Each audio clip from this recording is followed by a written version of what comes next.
बिस्मिल्लाहिर रहमानिर रहीम नाहमदुहु व नसल्ली अला रसूलिहिल करीम अम्मा बाद।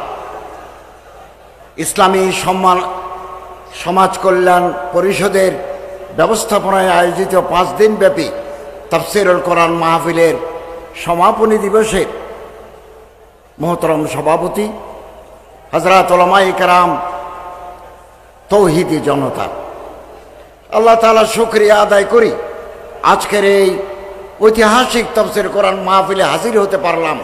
আল্লাহ তাআলা তৌফিক দিলেন, আলহামদুলিল্লাহ। ইসলামী সমাজ কল্যাণ পরিষদের এই তাফসীরুল কোরআন মাহফিল এখন 27 বছর। এটা বাংলাদেশের বরেণ্য মুফাসসিরে কোরআন হযরত আল্লামা মাওলানা দেলোয়ার হোসেন সাঈদী সাহেবের স্মৃতিধন্য। আমরা দোয়া করি হযরত সাঈদী সাহেবকে আল্লাহ তাআলা মাগফিরাত করুন, জান্নাতুল ফেরদৌসের আলা মাকাম নসিব করুন। আল্লাহ তাআলা পবিত্র কোরআন শরীফে বলেছেন, ওয়াতাসিমু বিহাবলিল্লাহি জামিআন ওয়া লা তাফাররাকু।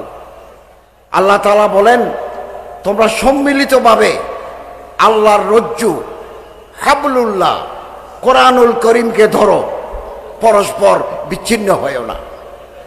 দুনিয়ার সমস্ত মুসলমান এক এবং অভিন্ন।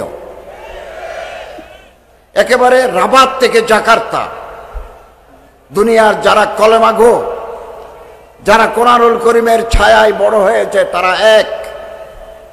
হতে পারে ভাষার ভিন্ন, হতে পারে রঙের ভিন্ন, হতে পারে সাইজের ভিন্ন, কিন্তু আমরা প্রত্যেকেই কোরআনকে মহাব্বত করি। এবং নানা দেশে নানা মাযহাব, নানা দেশে নানা তরিকা। আপনি এক পীর সাহেবের তরিকায়, আমি আরেক পীর সাহেবের তরিকা। আপনি এক মাদ্রাসার ফারেক, আমি আরেক মাদ্রাসার ফারেক। আপনি এক দলের সাথে যুক্ত, আমি আরেক দলের সাথে যুক্ত, কিন্তু কোরআনের ছায়া তলে আমরা সবাই এক এবং অভিন্ন। মুসলমানদেরকে বিভিন্ন দলে ভাগ করার জন্য চক্রান্ত চলছে। আমাদের এই ষড়যন্ত্র চক্রান্ত সম্পর্কে সজাগ থাকতে হবে। যে কোনো মূল্যে আমাদের ওয়াহাদাতে উম্মত, ঐক্যে উম্মতের ঐক্য ধরে রাখতে হবে। আজকে পৃথিবীর সমস্ত মুসলমান, 200 কোটি মুসলমান, 57টা মুসলমানের দেশ।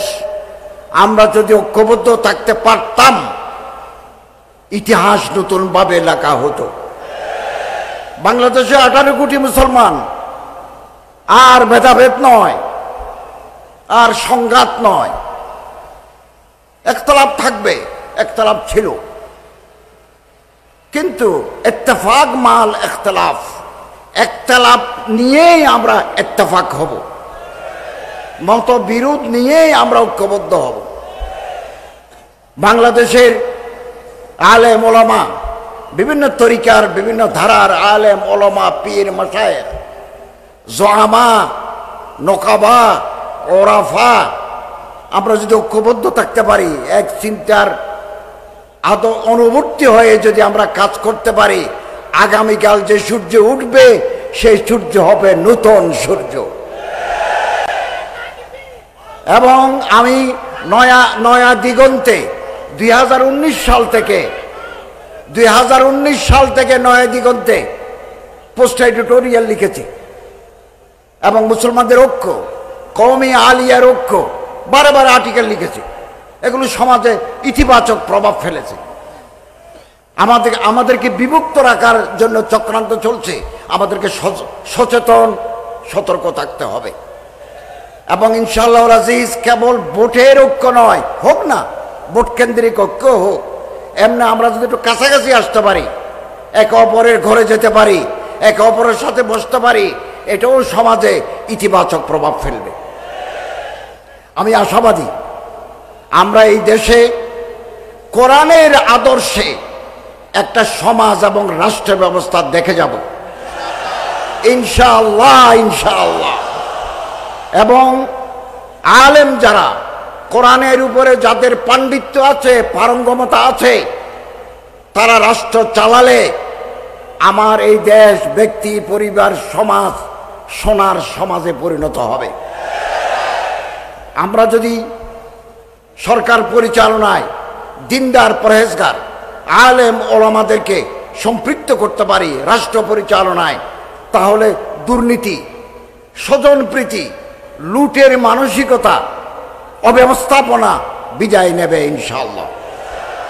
অতএব আসুন ফেসবুকে, টুইটারে, ব্যক্তিগত পর্যায়ে আমরা গুতাগুতি না করে পরস্পরকে সম্মান করতে শিখি। এবং আমি আপনাকে সম্মান না করলে আমি আপনার কাছ থেকে সম্মান আশা করতে পারি না। আসুন আমরা মনকে বড় করি, দৃষ্টিভঙ্গিকে প্রসারিত করি। যাদের মন ছোট তাদের মাধ্যমে বড় কাজ হয় না। We have no room in our heart to accommodate others. অন্যদেরকে আমরা গ্রহণ করতে পারি না। আমি আমার দলের লোক ছাড়া, আমি আমার তরিকার লোক ছাড়া অন্যদেরকে আমি অ্যাকোমোডেট করতে পারি না। এই দৃষ্টিভঙ্গি আমাদের পাল্টাতে হবে। সবাইকে নিয়ে কাজ করার মানসিকতা আমাদের গ্রহণ করতে হবে। সম্মানিত হাজরিন, আমাদের সাবেক এমপি মহতরম শাহজাহান চৌধুরী সাহেব অনেক কথা বলেছেন। ইসলামিক সমাজ কল্যাণ পরিষদের যে জায়গার কথা বলেছেন, ৯৯ বছরের জন্য আপনারা লিস্ট চাচ্ছেন, আপনারা আবেদন করেন। ধর্ম মন্ত্রণালয়ের উপদেষ্টা হিসেবে আমার যা যা করা দরকার আমি ১০০ এর জন্য কাজ করব। দ্বিতীয়, আমার মন্ত্রণালয়ের অধীনে ইসলামিক ফাউন্ডেশন, ওয়াকফ প্রশাসন, এরপরে মসজিদ ভিত্তিক গণশিক্ষা, ইমাম মুয়াজ্জিন কল্যাণ পরিষদ, হিন্দু কল্যাণ ট্রাস্ট, বৌদ্ধ কল্যাণ ট্রাস্ট, খ্রিস্টান কল্যাণ ট্রাস্ট আছে। আমি ইনশাআল্লাহ আজিজ ১৬ বছরের জঞ্জাল ৬ মাসে পরিষ্কার করা যায় না। আমি আন্তরিকভাবে চেষ্টা করছি। আগে প্লেনের ভাড়া ছিল হজে ১,৯৭,০০০। আমি ৪ বার বিমানের অফিসারদের সাথে বসে এটা ১,৬৭,০০০ নামিয়ে এনেছি। এবং গত সপ্তাহে সৌদি আরবের হজ ও উমরা মন্ত্রীর সাথে দেখা করেছি। পানির জাহাজে কিছু হাজি পাঠাতে চেয়েছিলাম, আমাদের দেশে জাহাজ নাই। সৌদি গভর্নমেন্ট পারমিশন দিয়েছে, জাহাজ নাই।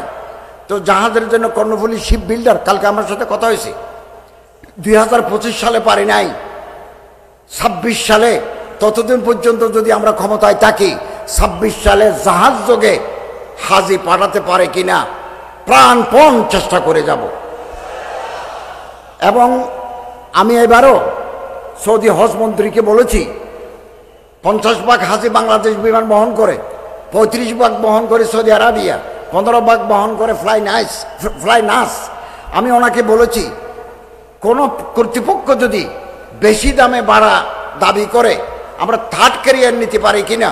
তিনি আমাকে বলেছেন আপনি লিখিতভাবে আমার চিঠি দেন, এটা যদি পাই বাংলাদেশ বিমান অথবা আর কেউ যদি ভাড়া বেশি চায় আমি আমিরাটস ভাড়া করব, আমি কাতার এয়ারওয়েজ ভাড়া করব এবং গালফ এয়ার ভাড়া করব।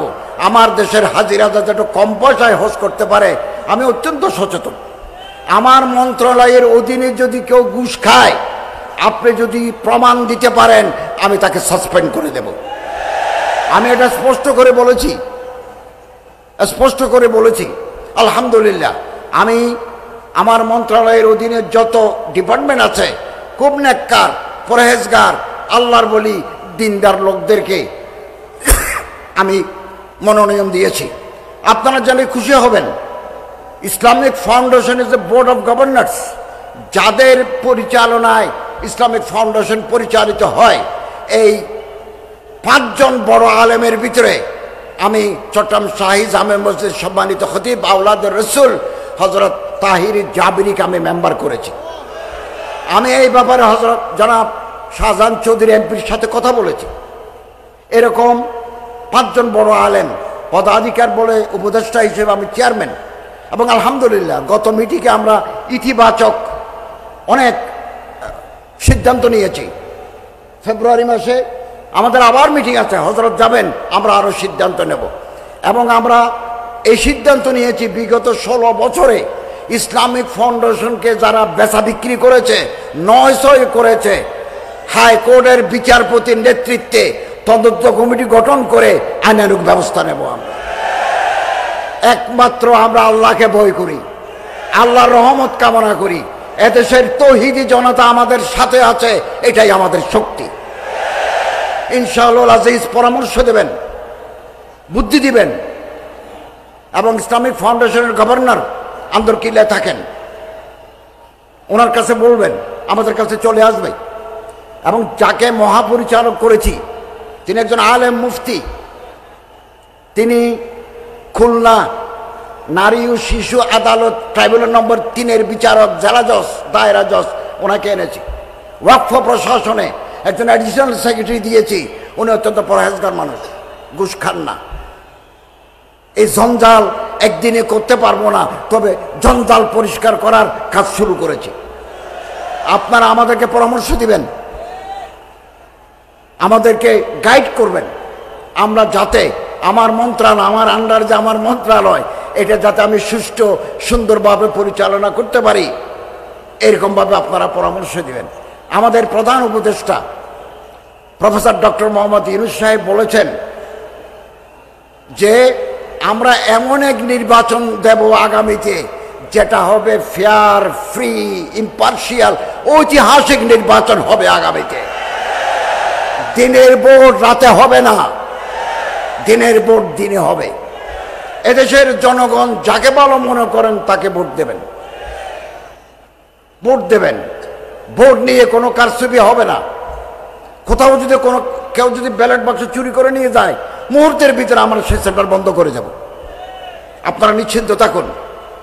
আমরা এই দেশকে বৈষম্যহীন, সুন্দর, ইনসাফ ভিত্তিক একটা দেশে পরিণত করতে চাই, এবং একমাত্র কোরআনের আদর্শ, কোরআনের আলো ঘরে ঘরে যদি জ্বালিয়ে দিতে পারি, একটা বৈষম্যহীন রাষ্ট্র, একটা বৈষম্যহীন সমাজ আমরা উপহার দিতে পারব। সম্মানিত হাজিরিন, আসুন কোরআনুল করিমকে ধারণ করি। 4টা কাজ আমাদের করতে হবে। 1 নম্বর, বিশুদ্ধভাবে কোরআন তেলাওয়াত। মান কারা আল কোরআন হারফান ফালাহু আশরু হাসানাত, এক এক করে 10টা করে নাকি শুদ্ধ কোরআন চর্চা। আলহামদুলিল্লাহ, শুদ্ধ কোরআন চর্চার ব্যবস্থা আছে। 2, ফাহামে কোরআন, কোরআনকে বুঝতে হবে। ইয়াসিন, জুমর, তওবা, নূর, মায়দা, বাকারা, ভিতরে কি, what is the message of the Lord provident, ভিতরে আছে কি, এটা আমার জানতে হবে। 3 নম্বর, কোরআনের ভিতরে আওয়ামের নওয়াহি আছে। আপনারা বসুন, আমাদের আজকের সমাপনী দিবসের বিশিষ্ট মুফাসসিরে কোরআন হযরত মাওলানা মিজানুর রহমান আজহারী সাহেব আসছেন। আপনারা বসুন, ইনশাআল্লাহ আজিজ। আমার পরে তিনি আপনারা ধৈর্য ধরে বসুন। আমাদের মাননীয় প্রধান অতিথির বক্তব্যের পরে বক্তব্য রাখবেন আজকের প্রধান মুফাসসির ডক্টর মিজানুর রহমান আজহারী। ডক্টর মিজানুর রহমান আজহারী আমাদের মাঝে উপস্থিত হয়েছেন, আলহামদুলিল্লাহ। আপনারা বসে পড়ুন, বসে পড়ুন, সবাই বসে পড়ুন, শৃঙ্খলার সাথে বসুন। আপনাদের সকলের সহযোগিতা কামনা করছি। এখন সমাপ্ত বক্তব্য রাখছেন মাননীয় প্রধান অতিথি।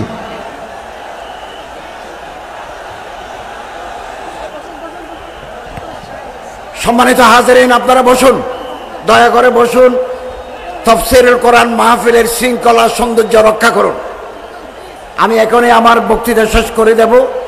আজকের প্রধান মুফাসসির হযরত আল্লামা মাওলানা ডক্টর মিজানুর রহমান আজহারী সাহেব, উনি ওনার বক্তব্য পেশ করবেন, তাফসীর পেশ করবেন।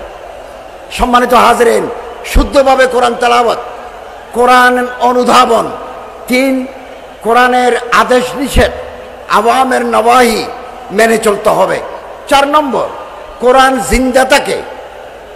এইরকম যত প্রতিষ্ঠান আছে, মাদ্রাসা আছে, তাফসীর মাহফিল আছে, মসজিদ আছে, এগুলোর সাথে আমাদের সম্পৃক্ত থাকতে হবে।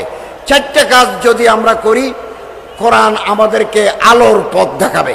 আমি আবারও বলছি, এই সমাজকে যদি পরিবর্তন করতে চাই, আমরা ব্যক্তি জীবন, পারিবারিক জীবন, সামাজিক জীবন, রাষ্ট্রীয় জীবনে যদি শান্তি পেতে চাই, সুখ পেতে চাই, স্থিতিশীলতা পেতে চাই, কোরআনের আদর্শের বিকল্প নাই। সম্মানিত হাজরিন, আপনারা জেনে খুশি হবেন, আমি আজকে সকালে 560 পৃষ্ঠার আমার একটা কিতাব বেরিয়েছে, যেটা কোরআনের আদর্শ, হাদিসের আদর্শে লিখিত। 560 পৃষ্ঠা, কোরআন হাদিসের দলিল ভিত্তিক ইসলামী বিধিবিধান। এটা বেরিয়েছে আজ সকালে। আমি একটা ডক্টর মিজানুর রহমান আজহারি সাহেবের হাতে দেব, আন্দরকিল্লায় পাবেন। আগামী 1 মাসের ভিতরে নারীর অধিকার, নারী জাতির অধিকার, সম্মান, মর্যাদা নিয়ে আমার আরেকটা বই বের হবে। আপনাদের সহযোগিতা চাই। আল্লাহ যেন আমাদের কলমে, আমাদের জবানে, আমাদের দিলের মাধ্যমে এই জাতির আমরা সেবা করতে পারি। আমি আশাবাদী, পবিত্র কোরআন এবং হাদিসের আলোকে একটা সুন্দর, স্থিতিশীল, বৈষম্যহীন সমাজ আমরা উপহার দিতে পারব। আসুন, আল্লাহ তাআলা আমাদের তৌফিক আনায়েত করুন। আমিন। ওয়া আখিরু দাওয়ানা আনিল হামদুলিল্লাহি রাব্বিল আলামিন। আলহামদুলিল্লাহ, আলহামদুলিল্লাহ। এতক্ষণ আমাদের সামনে সারগর্ব বক্তব্য রাখলেন আজকের মাননীয় প্রধান অতিথি, 2 সহস্রাধিক শাহাদাতের বিনিময়ে অর্জিত অন্তর্বর্তীকালীন সরকারের ধর্ম বিষয়ক মাননীয় উপদেষ্টা, আমাদের চট্টগ্রামের গৌরব মাওলানা হাবিবুর রহমান সাহেবের সুযোগ্য পুত্র এবং খতিবে আজম জনাব সিদ্দিক সাহেবের সুযোগ্য জামাতা হযরতুল আল্লাম ডক্টর আফম খালিদ হোসেন এতক্ষণ আমাদের সামনে বক্তব্য রাখলেন। আলহামদুলিল্লাহ।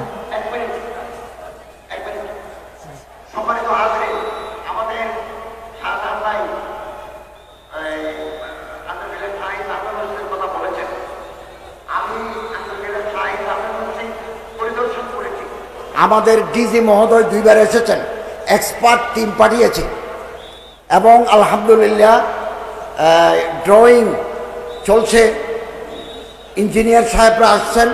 আমরা এই মসজিদের ব্যাপারে 10 কোটি টাকা কুয়েতের দেওয়া আমাদের ফান্ডে আছে। আমরা চেয়েছিলাম জানুয়ারি মাসে আমি উদ্বোধন করব, কিন্তু ইঞ্জিনিয়াররা বলছেন আমাদের একটু হাতে সময় দেন, আমরা একেবারে রাস্তা থেকে বিল্ডিং করে শেষ মাথা পর্যন্ত করব, যাতে হাজার হাজার মানুষ এক ইমামের পিছনে নামাজ আদায় করতে পারে। আলহামদুলিল্লাহ কাজ চলছে, প্রতি মাসে আমরা মিটিং করছি। আমরা আশা করছি কয়েক মাসের ভিতরে আন্দরকিল্লা শাহী জামে মসজিদে একটা দৃষ্টিনন্দন আইকনিক মসজিদ চট্টগ্রামের জন্য আমরা উপহার দিতে পারব। আলহামদুলিল্লাহ, আলহামদুলিল্লাহ। এবং আলহামদুলিল্লাহ আপনারা জেনে আরো খুশি হবেন, বাইতুল মুকাররম জাতীয় মসজিদ 110 কোটি টাকা খরচ করে আমরা বিউটিফিকেশনের কাজ শুরু করেছি এবং এটা ফিজিবিলিটি স্টাডি চলছে। ইনশাআল্লাহ আজিজ আমরা দায়িত্বে থাকতে শেষ করতে না পারলেও শুরু করে দিয়ে যাব। আপনারা সহযোগিতা করবেন, যে যে এই পরামর্শ আমাদেরকে দিবেন, যে দাবি দেওয়া জানাবেন, আমরা ইনশাআল্লাহ প্রস্তুত থাকব। স্বতন্ত্র ইবতেদায়ী মাদ্রাসা, আমি নয়া দিগন্তে 2টা আর্টিকেল লিখেছি। গতকাল বৃহস্পতিবার আমাদের মন্ত্রিসভার বৈঠক ছিল, ক্যাবিনেট মিটিং ছিল। আমি শিক্ষামন্ত্রীকে বলেছি, স্যার বাই ফেজেস, পর্যায়ক্রমে ইবতেদায়ী মাদ্রাসাগুলোকে জাতীয়করণ করে দেন। তিনি বললেন এটা আস্তে আস্তে আমরা করে দেব। আমরা আপনাকে আশ্বাস দিতে চাই, ইনশাআল্লাহ আজিজ পর্যায়ক্রমে এই স্বতন্ত্র ইবতেদায়ী মাদ্রাসাগুলিকে আমরা জাতীয়করণ করে দেব। আরো আগে করতে পারতাম, ব্যাংকে টাকা নাই, টাকা নাই, সব ব্যাংকে লাল বাতি। ব্যাংকে যদি টাকা থাকতো, ইবতেদায়ী মাদ্রাসার লোকেরা আমার সাথে দেখা করছেন, তখনই আমরা করে দিতাম।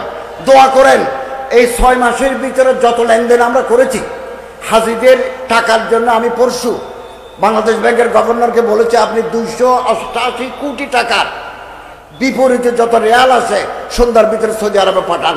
তিনি বলেন পাঠান। 3 দিন পরে আপনি 300 কোটি টাকার বিপরীতে যত সৌদি রেয়াল আছে সৌদি ফান্ডে জমা দেন। তিনি বলেন দেব। যেতে দেরি হচ্ছে কেন? আমরা রিজার্ভে হাত দিচ্ছি না, রিজার্ভে টাকা আছে জমতেছে, মার্কেট থেকে তুলে আমরা সমস্ত লেনদেন পরিষ্কার করছি।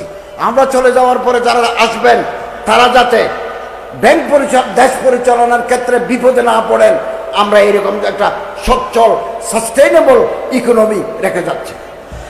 এবং আলহামদুলিল্লাহ অত্যন্ত ডেডিকেশনের সাথে প্রফেসর ডক্টর ইউনূস সাহেবের মাধ্যমে আমরা আপনাদের প্রদত্ত দায়িত্ব পালন করে যাচ্ছি। দোয়া করবেন আল্লাহ তাআলার রহমত যেন শামেলে হাল হয়। ওয়া আখিরু দাওয়ানা আলহামদুলিল্লাহি রাব্বিল আলামিন।